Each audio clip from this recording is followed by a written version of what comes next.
அகிலம் நியூஸ் நேயர்களுக்கு வணக்கம். இன்றைய நாளுக்கான இரவு நேர பிரதான செய்திகள். முதலில் தலைப்புச் செய்திகள். வங்காள விரிகுடாவில் குறைந்த காற்றழுத்த தாழ்வு மண்டலம். சிவகங்கை கப்பல் சேவை தற்காலிகமாக இடைநிறுத்தம்.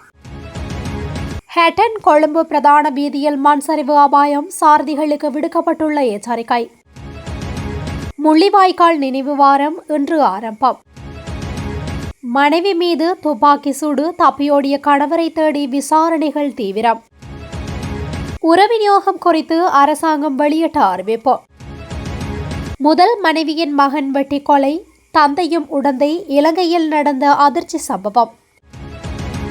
கடும் மழையால் வெள்ளத்தில் தத்தளிக்கும் பண்டாரவளை. குளத்தில் படகு கவிழ்ந்து இளைஞர் பலி.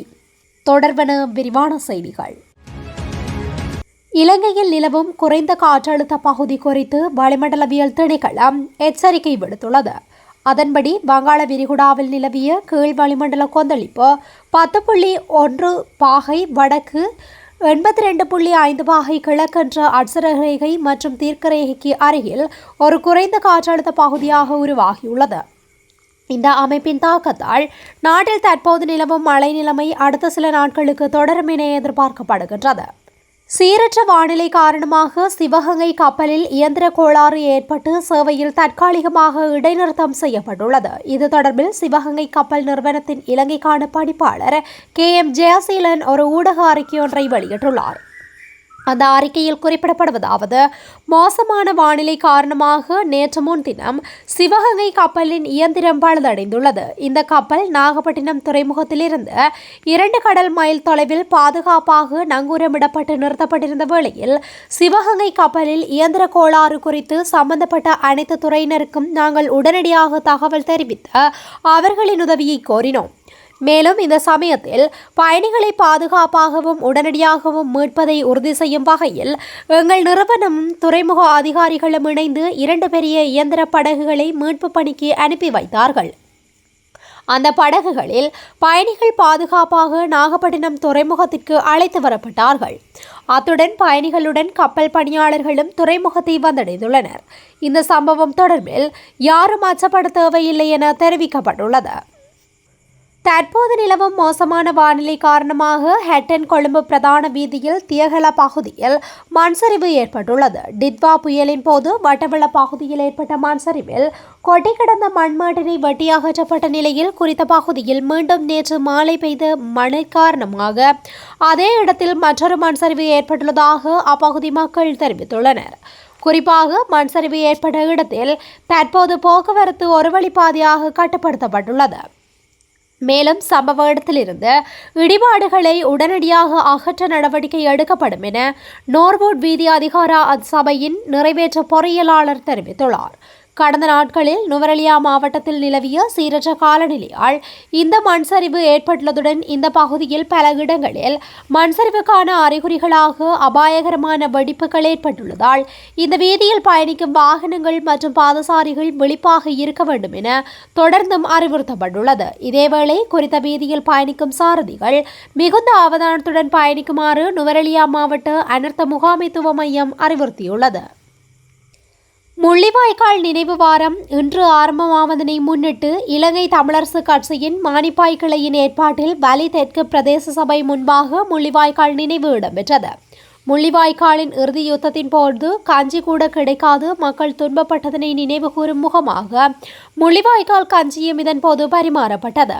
இதில் வலி தென்மேற்கு பிரதேச சபையின் தவிசாளர், உறுப்பினர்கள், பொதுமக்கள் என்போர் கலந்து கொண்டனர்.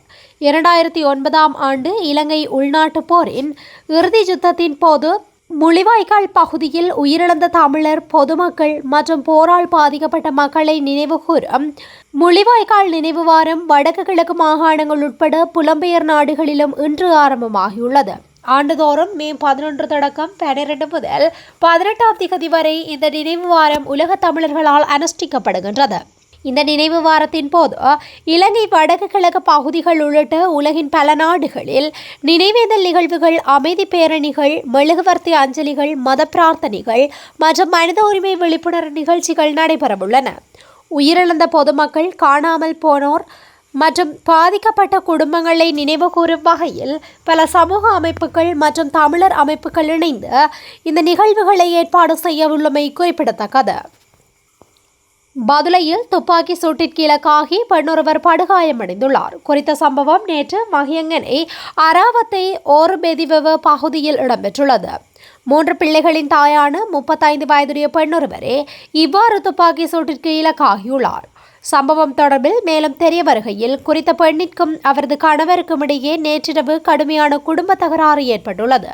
இதன்போது மதுபோதையில் இருந்த கணவன் தனது மனைவியையும் மகளையும் துப்பாக்கியால் சுடப்போவதாக மிரட்டியுள்ளார்.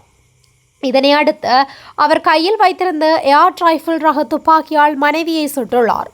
சம்பவத்தை அடுத்து சந்தேக நபரான கணவன் வீட்டிலிருந்து தப்பியோடியுள்ளார். இதனை அடுத்து குறித்த பெண் வைத்தியசாலையில் அனுமதிக்கப்பட்டுள்ளார்.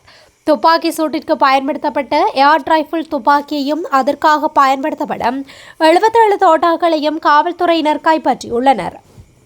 தலைமறைவாகியுள்ள சந்தேக நபரை தேடி மகியங்கனி காவல்துறையினர் மேலதிக விசாரணைகளை முன்னெடுத்து வருகின்றமை குறிப்பிடத்தக்கது. நாட்டில் யூரியா உரத்தை தனியார் நிறுவனங்களுக்கும் விநியோகிக்க அனுமதி வழங்க அரசாங்கம் தீர்மானித்துள்ளது. இதனை விவசாய திணைக்களத்தின் பணிப்பாளர் நாயகம் துஷாரா விக்ரமராஜி தெரிவித்துள்ளார். அவர் மேலும் கூறுகையில் நாட்டின் பல பகுதிகளில் விவசாயிகள் தற்போது உரத்தட்டுப்பாடு காரணமாக கடுமையான மன அழுத்தத்திலும் அச்சத்திலும் உள்ளனர். சந்தையில் செயற்கையாக போலியான உரத்தட்டுப்பாட்டை உருவாக்க சில தரப்புகள் முயற்சிக்கக்கூடும் என்பதனால் அவ்வாறான செயல்களில் எவரும் ஈடுபட வேண்டாம். நாட்டில் தற்போது தேவைக்கேற்ப போதுமான அளவு யூரியா உரம் கையிருப்பில் உள்ளது. மேலும் இந்த வாரத்திற்குள் நிலவி வரும் உர விநியோக பிரச்சினைகள் பெருமளவில் தீர்க்கப்பட வேண்டும் என சம்பந்தப்பட்ட அதிகாரிகளுக்கும் விநியோக நிறுவனங்களுக்கும் அறிவுறுத்தப்பட்டுள்ளது.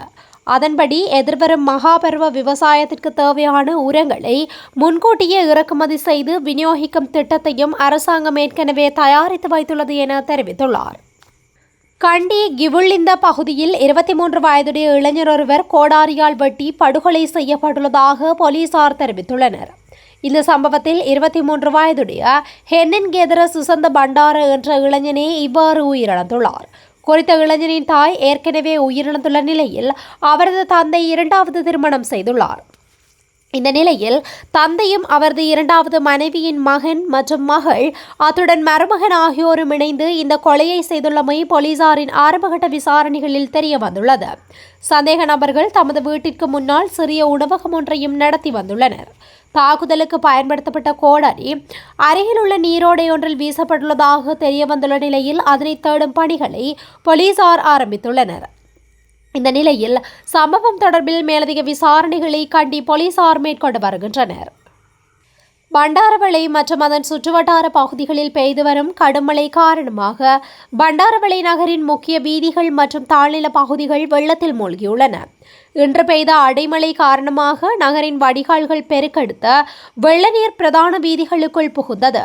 இதனால் பண்டாரவளை நகரின் வர்த்தக நிலையங்களுக்குள் நீர் புகுந்துள்ளது. வீதிகளில் வெள்ள நீர் மட்டத்திற்கு மேல் பாய்ந்ததால் வாகனங்கள் மற்றும் மோட்டார் சைக்கிள் போக்குவரத்து கடுமையாக பாதிக்கப்பட்டது. பண்டாரவளை, பதுளை மற்றும் பண்டாரவளை தியத்தலாவ ஆகிய பிரதான வீதிகளில் நீண்ட வாகன நெரிசல் காணப்பட்டது. வெள்ள நிலைமையை கட்டுப்படுத்தவும் தேங்கியுள்ள நீரை வெளியேற்றவும் நகர சபையினர் மற்றும் போலீசார் இணைந்து நடவடிக்கைகளை மேற்கொண்டு வருகின்றனர். ஹெக்கிராவ கிரிமெட்டியாவ பகுதியில் உள்ள கிரிமெட்டியாவ குளத்தில் படகு மூழ்கி நபரொருவர் உயிரிழந்துள்ளதாக போலீசார் தெரிவித்துள்ளனர். சம்பவத்தில் உயிரிழந்தவர் பன்னிப்பிட்டிய பிரதேசத்தை சேர்ந்த 28 வயதுடைய இளைஞர் ஆவார். உயிரிழந்த நபர் மேலும் 5 பேருடன் கிரிமெட்டியாவ குளத்தில் படகு ஓட்டி சென்றபோது படகு கவிழ்ந்ததில் இந்த விபத்து ஏற்பட்டுள்ளதாக விசாரணைகளில் தெரிய வந்துள்ளது. சம்பவம் தொடர்பான மேலதிக விசாரணைகளை ஹெக்கிராவ போலீசார் மேற்கொண்டு வருகின்றமை குறிப்பிடத்தக்கது. இத்துடன் இன்றைய நாளுக்கான இரவு நேர பிரதான செய்திகள் நிறைவடைகின்றன. தொடர்ந்தும் இதுபோன்ற செய்திகளை உடனுக்குடன் அறிந்து கொள்ள அகிலம் நியூஸுடன் இணைந்திருங்கள். நன்றி, வணக்கம். அகிலம், மாற்றத்திற்கான மக்கள் குரல். இந்த வீடியோ பிடிச்சிருந்தா லைக் பண்ணுங்க, கமெண்ட் பண்ணுங்க, ஷேர் பண்ணுங்க. மறக்காம கீழே இருக்க பெல் ஐகானை கிளிக் பண்ணுங்க.